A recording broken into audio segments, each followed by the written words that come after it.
My in-laws are damaging my marriage when we aren't even speaking to them. I care deeply for my husband, but his family is an absolute nightmare. For context, my husband grew up as a parentified child. His mother became disabled due to cardiac syncopal episodes that began after the birth of his younger twin brothers.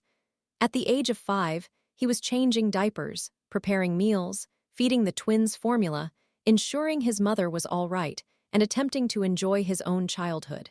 He would often faint from exhaustion while working on his homework. His father worked an exhausting 70 hours a week, sometimes completing 7 12-hour days, leaving him little support. His maternal grandparents would come by when he called, but by the time they arrived, everything had already been addressed. His grandmother confirmed all the responsibilities I mentioned he undertook, and even added that he was cooking chicken and rice for dinner at just 5 years old. His paternal grandparents disapproved of my mother-in-law, which meant my husband had virtually no support system. As a child, he sought ways to escape his challenging home life, staying over at his best friend's house or his maternal grandparents' place. However, everything changed when his grandfather took his own life. From that point onward, he relied on his best friend. Tragically, his best friend's mother passed away, and my husband discovered her. As a teenager, he became involved in drugs and other issues, likely as a way to numb the pain from his difficult upbringing. Even after struggling to support the children they had, his parents unexpectedly had another child, a sister who is highly autistic, when he was 14. Throughout his adulthood, he frequently bailed his parents out of difficult situations and provided them financial support on numerous occasions, feeling obligated to help since he had the resources. They did, however, fund his rehabilitation 11 years ago, which turned his life around. He met me shortly after completing rehab, and we began dating nearly a year later. Initially, I thought his family was wonderful, the complete opposite of mine. We would party together, they were supportive, and they included me in everything. I finally felt like I was experiencing the family dynamic I yearned for, especially since I had limited contact with my own family. However, things began to deteriorate as my husband and I became more serious. His parents were distraught when, after 5 years of dating, we wanted to establish our own home, particularly since we had just become engaged. His mother broke down in tears and took an extra shift at work to avoid witnessing his move. Planning our wedding became a nightmare, with my mother-in-law being controlling and often rude to my maid of honor and my mother. She even attempted to surprise me with a party bus filled with strippers, despite my clear disinterest, which enraged my best friend. The wedding itself was awkward. She was crying uncontrollably during the ceremony, prompting my grandmother-in-law to shout at her to stop and smack her hands. The situation worsened significantly once I became pregnant with our first child. My mother-in-law and I had never interacted one-on-one, yet suddenly she wanted to go shopping for baby clothes with me, behaving as if we were best friends. From the outset, she disregarded boundaries. She overshared information we hadn't agreed for her to share, attempted to throw a baby shower for us with just her friends, which we declined, and she received gifts she never presented to us. Furthermore, she constantly uttered strange remarks. She once told me she dreamt of us going to the beach, where I gave birth in the back of her car with her entire family present alongside mine, and claimed she held the baby first. At 9 months pregnant, she willfully exposed us to COVID-19 because she wished to see my husband for his birthday. We provided her with a list of boundaries regarding our baby, which she chose to ignore. Subsequently, we received a message from his grandmother, accusing us of breaking her heart and being cold and cruel for asserting boundaries. I endured a traumatic labor experience with our first child, which involved vacuum assistance. My husband, while on the phone with his mother, explicitly told her not to post any pictures of the baby, to which she agreed, albeit reluctantly. Still, she shared images multiple times and had to be constantly urged to remove them. She expressed her heartbreak on Facebook, lamenting how she wished to share photos but claimed we wouldn't allow her to, expressing sadness that her granddaughter was already a week old, yet she had only FaceTimed twice. Our visits became so unpleasant due to her refusal to respect boundaries that we decided to discontinue them altogether. Even during FaceTime calls, she would take screenshots of our photos and continue sharing them. My husband told her that if she could abide by our requests, we would consider another visit, but she refused to come because things didn't align with her wishes. Consequently, we ceased all contact. His mother publicly criticized me on Facebook, labeling me a bad mother and a difficult person, and accused me of allowing fears of COVID and digital kidnapping to ruin her relationship with her granddaughter. She also claimed I had turned her son against her and even threatened legal action to force us to allow her to see the baby. This no-contact period lasted nearly a year before my husband's paternal grandfather passed away. My husband's paternal relatives harbor strong dislike for my in-laws. An argument ensued between my mother-in-law and my husband's parents, creating tension with the rest of the family, resulting in them not speaking to my in-laws any longer.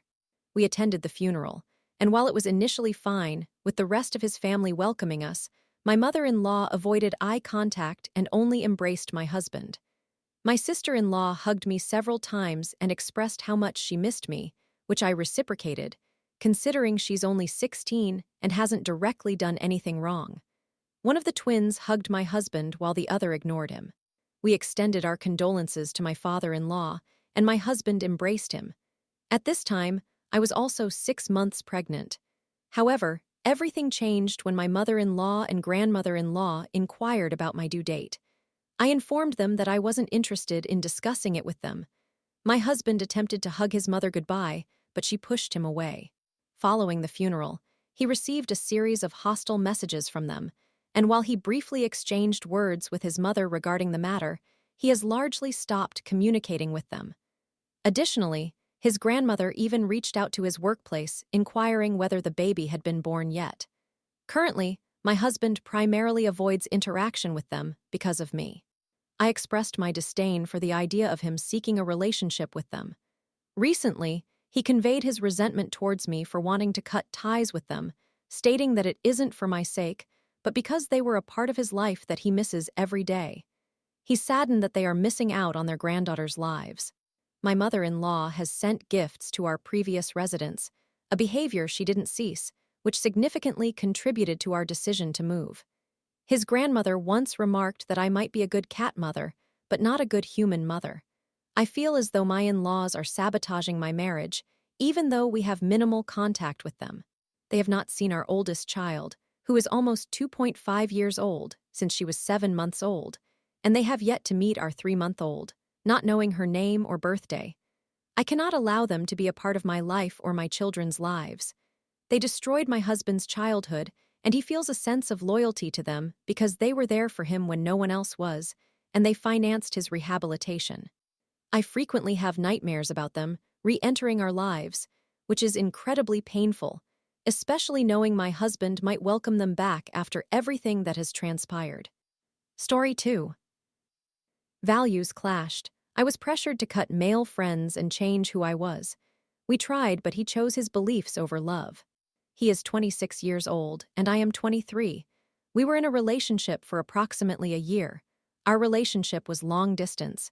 He was raised in Algeria while I was raised in France. Currently, we both reside in France. He is a Muslim, and I am an atheist. His faith did not bother me at all. I was indifferent to whether he practiced Islam, Judaism, or anything else. However, it felt as though he was judging me for my beliefs, often joking that I was heading to hell, which made me very sad since I am quite sensitive. I apologize if the narrative is unclear. English is not my primary language. Early in our relationship, I began to feel uncomfortable because he disapproved of me talking to male friends, even those I had known before meeting him. He insisted I stop communicating with all of them, arguing, if their girlfriend asked them to cut off contact, they wouldn't hesitate. At that point, he only permitted me to keep in touch with my male best friend, who feels like a brother to me. I could somewhat understand his perspective since he didn't have female friends, and I wouldn't like him interacting with other women, so I complied. But he became increasingly controlling as I felt it. He forbade me from wearing skirts, even medium-length ones, and disapproved of cropped tops.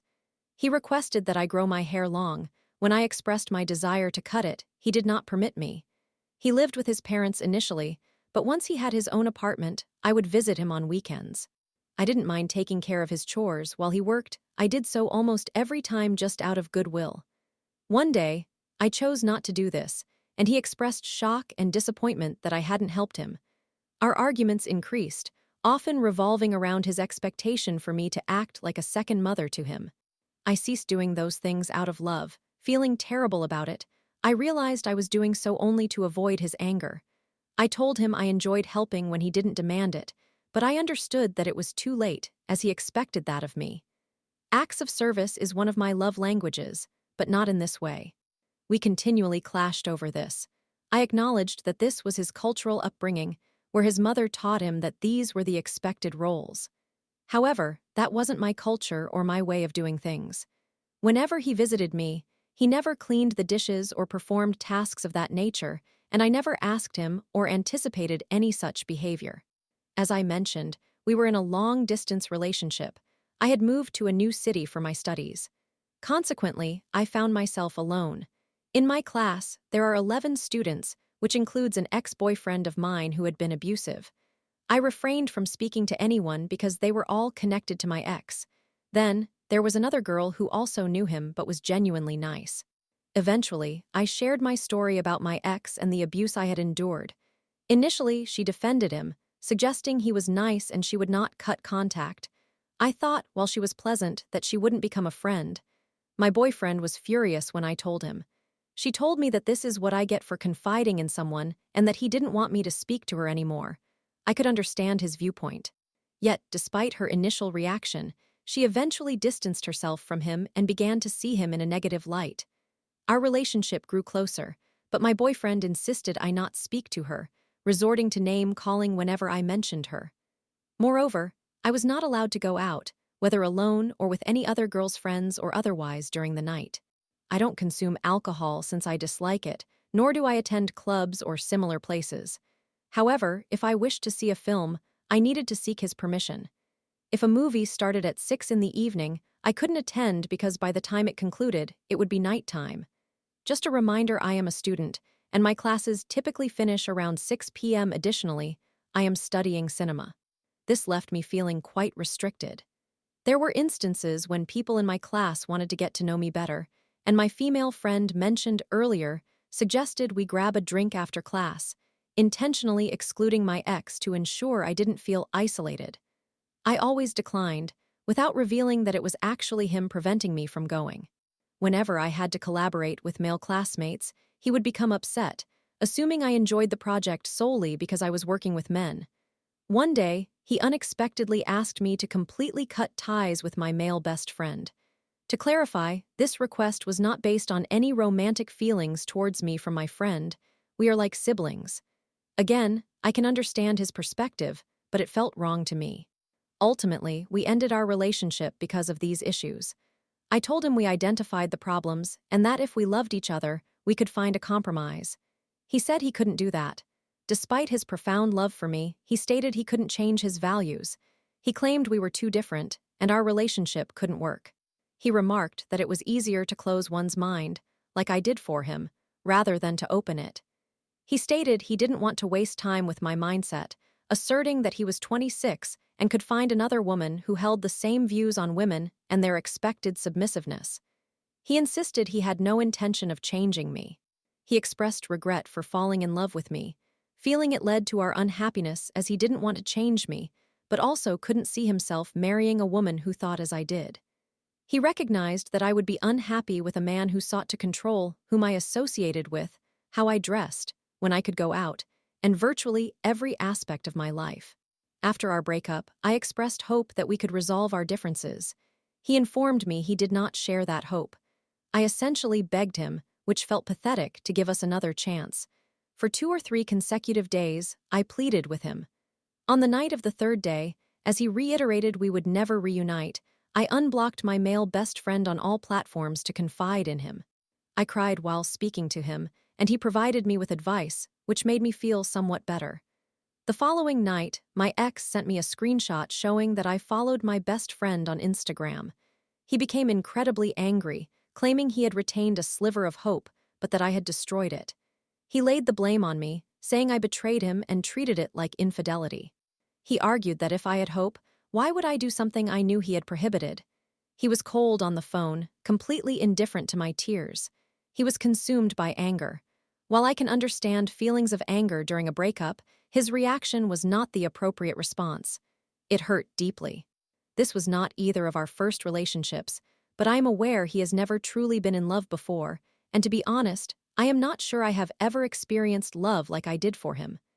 Despite all his flaws, he was the most caring and protective man I have ever encountered. Even during our disagreements, he would show concern for me. He was impulsive, but worked on controlling it because he recognized it hurt me. He demonstrated gentleness and kindness in ways that no man ever had before. There were many other positive qualities, but they are not the primary concern here. I am heartbroken that he would prefer to end things rather than address the problems.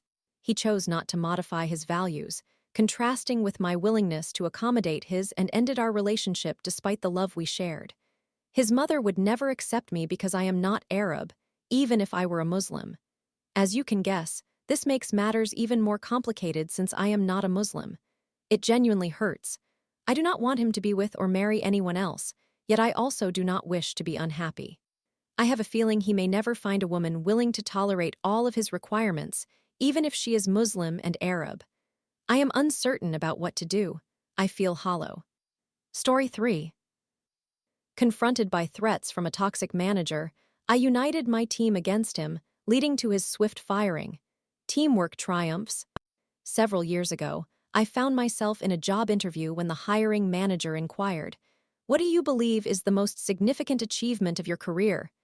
This question momentarily caught me off guard, particularly since I had been in the same profession for over 25 years. I allowed my memories to transport me back in time. Dorian, the nurse manager; Kip, the program manager; Dr. Steve, the clinical director. Indeed, I had 3 supervisors. I began my tenure on the unit as a somewhat experienced, or perhaps disillusioned, registered nurse, and soon realized that the majority of the staff members were notably young and inexperienced.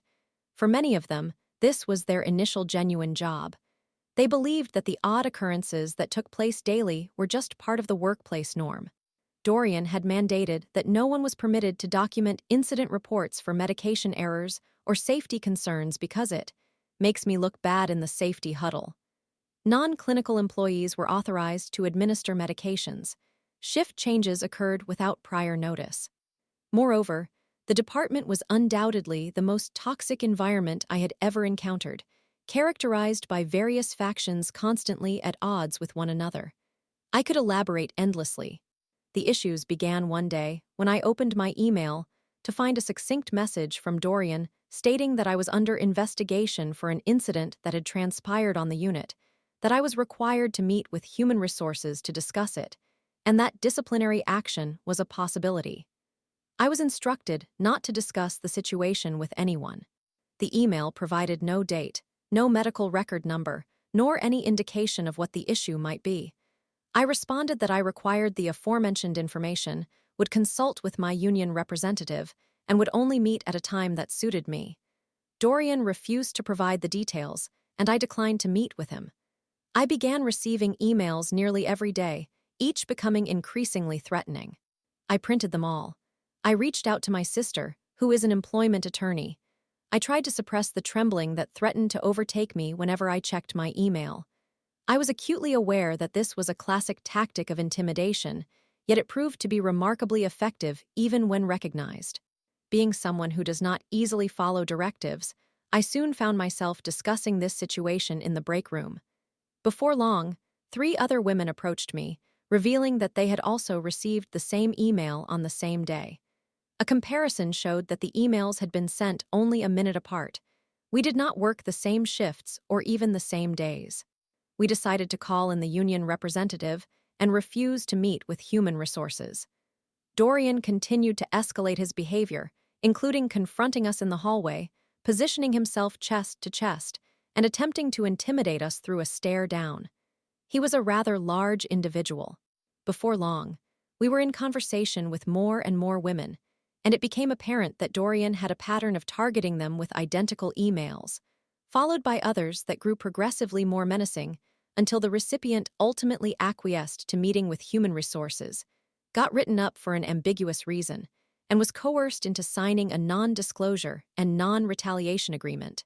It appeared that he had simply chosen the wrong 4 women this time, as we were not prepared to accept this. I cannot express how much time at work began to be consumed by individuals recounting their experiences while in tears. None had thought to involve the union representative, and many were unaware of their Weingarten rights. We started plotting our response. We were pressed for time, and our organization had a lengthy and unflattering history of shielding individuals like him. Soon, our entire team was united against the shared adversary. Members of the LGBTQ community documented statements, supported by witnesses, of overtly homophobic comments made, often in the presence of patients. Staff members who were immigrants provided accounts of racial slurs directed at them. One particularly spiteful and vindictive coworker had been assembling a dossier on every alleged policy breach and wrongdoing on Dorian's part since his hiring, preparing it for presentation to human resources. The night shift comprised entirely of large men expressed. Clearly, Dorian isn't trying to intimidate us, but we want to assist. They spent several nights reviewing Dorian's social media posts and capturing screenshots of various homo, trans, xenophobic, and misogynistic content. Concerned that they had not done enough, the night staff even paid for a basic background check, which yielded shocking results: DUI, failure to appear, hit and run, domestic violence, and assault with a deadly weapon. Did the company not conduct a background check? What on earth? Eventually, 2 women stepped forward with allegations of sexual harassment. One incident had even occurred in front of the assistant manager, and one was documented in an email. We were prepared. We inundated human resources with requests for meetings, and our union representative coordinated the effort so that on Monday we convened for what was deemed a simple harassment and intimidation discussion. I was called in first, and human resources appeared unfazed by my complaint. On Tuesday, all LGBTQ members and individuals subjected to racial slurs formally submitted their grievances. They reported that the HR representative appeared fatigued. Wednesday began with the background check, transitioned into a detailed analysis of policy violations, and culminated in a well-substantiated claim of quid pro quo sexual harassment.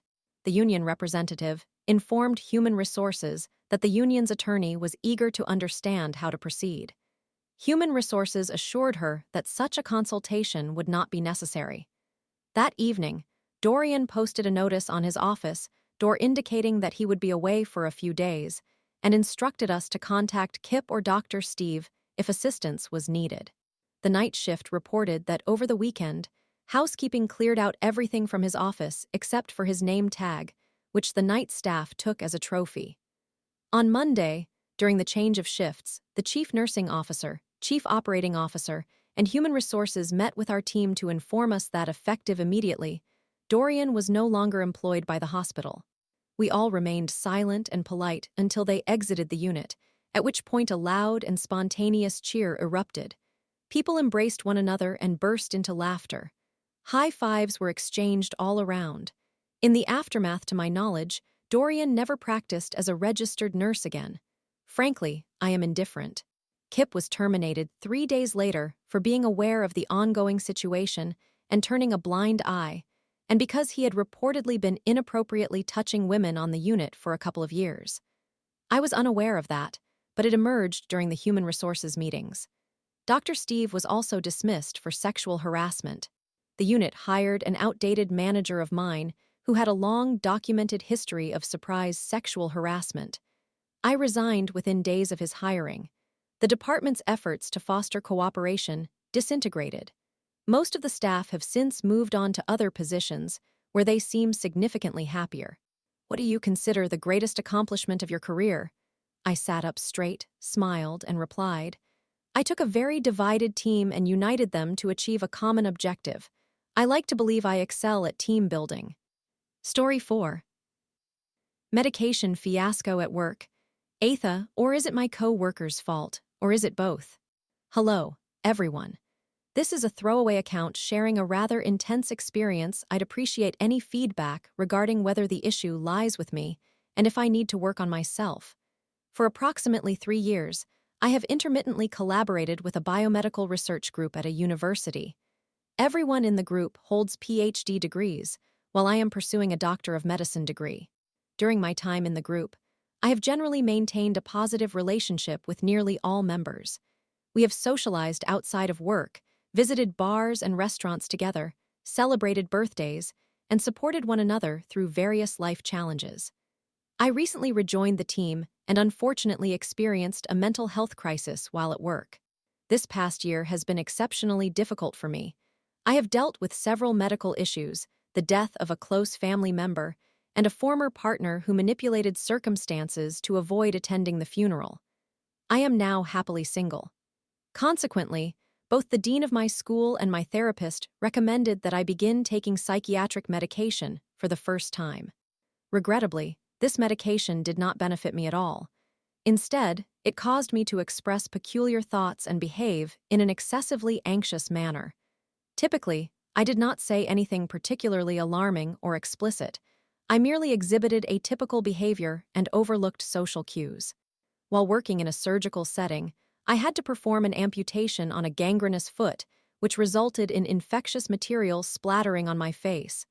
Subsequently, I developed an infection, prompting the nurse managing my medication to suddenly discontinue it without tapering and then reintroduce it. The outcome was disastrous. I began exhibiting semi-manic behavior, was involved in a car accident, experienced memory issues, and found myself uncontrollably crying and panicking while contacting various coworkers multiple times. I also developed rashes over my body and suffered other detrimental health effects, such as headaches and withdrawal symptoms. Compounding the issue, I approached a female colleague whom I knew and inexplicably requested that she introduce me to her attractive friends and circulated my photo among them. I also commented on how she looked and inquired if she had been exercising. This behavior startled her, leading her to believe I was making inappropriate advances. In my altered state, I later rushed to her and apologized in front of a sizable gathering of coworkers. I had no recollection of these actions while adjusting to the new medication until someone discreetly informed me that I was acting strangely. However, the backlash was severe.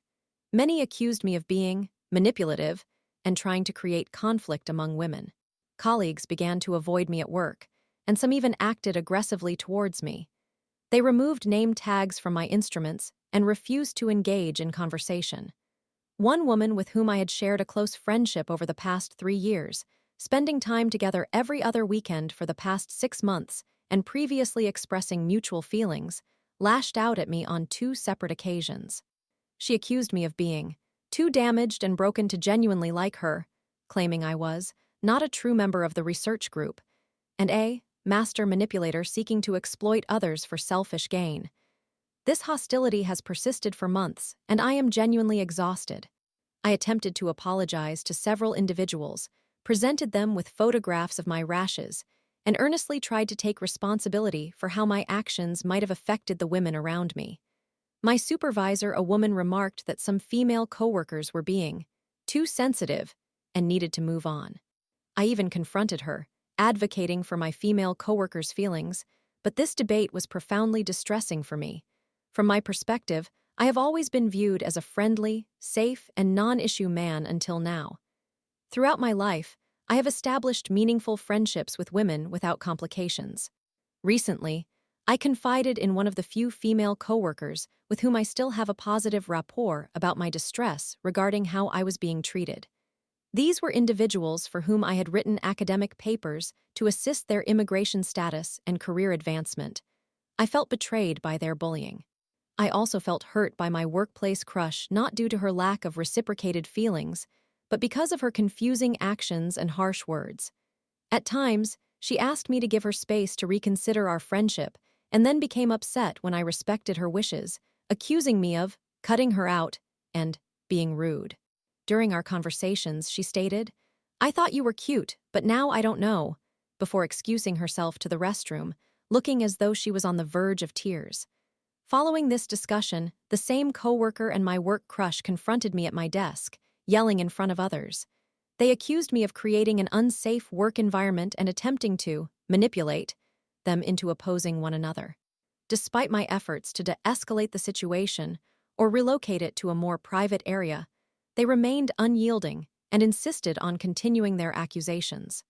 I suggested, "I believe we have all hurt each other deeply. Can we please calm down?" But they retorted that they have never done anything to hurt me.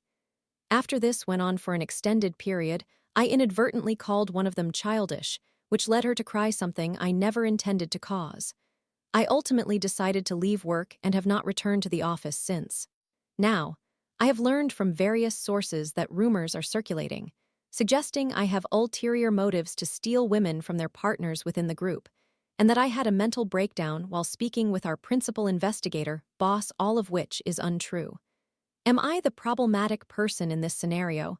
I am genuinely striving to ensure that others feel safe and to repair these relationships. What actions can I take? Am I being immature for feeling betrayed? I truly feel as though I am on the brink of a nervous breakdown each day as I endeavor to be a good person in this challenging situation, but feel uncertain about how to proceed. Edit.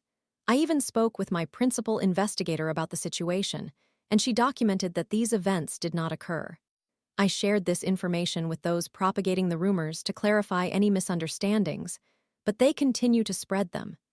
Additionally, before all of this transpired, I sent an apology to my workplace crush, which she had requested, explicitly stating that I would do whatever it took to make her feel safe and comfortable in the workplace, should she desire that.